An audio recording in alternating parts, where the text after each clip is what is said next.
म्हणजे आणखी तुम्हाला जर सिम्प्लिफाईड फॉर्ममध्ये सांगायचं झालं, कुठलंही लार्ज बघा, लार्ज कॉम्प्लेक्स स्पेशलाइज टास्क जे असतं ना, ज्याच्यामध्ये सबस्टॅन्शियल अमाऊंट ऑफ टाइम आणि एफर्ट्स लागतात,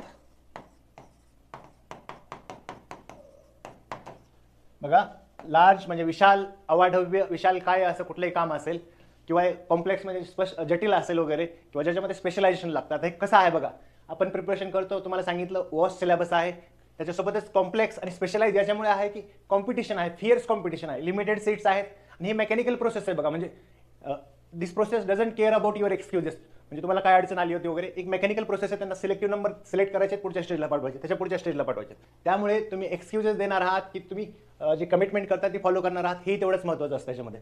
तर मी सांगितलं की लार्ज कॉम्प्लेक्स स्पेशलाइज टास्क जे असतात त्यासाठी आपण त्याला ब्रेकडाऊन करत असतो व्यवस्थित टप्प्याटप्प्यामध्ये गोष्टी घेण्यासाठी, समोर जाण्यासाठी याच्यामध्ये.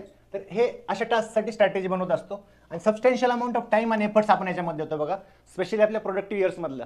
तर स्ट्रॅटेजी यासाठी महत्त्वाची असते की तुम्हाला एक ब्रेकडाऊन डिकन्स्ट्रक्टेड फॉर्ममध्ये, जे तुमची प्रोसेस आहे पूर्ण ती डिकन्स्ट्रक्टेड फॉर्ममध्ये तुम्हाला समोर मांडत असते की कशा पद्धतीने गोष्टीनं तुम्हाला अप्रोच करायचं आहे, कशा पद्धतीचे तुमचा दृष्टिकोन, वृत्ती राहिली पाहिजे या गोष्टींना घेऊन वगैरे.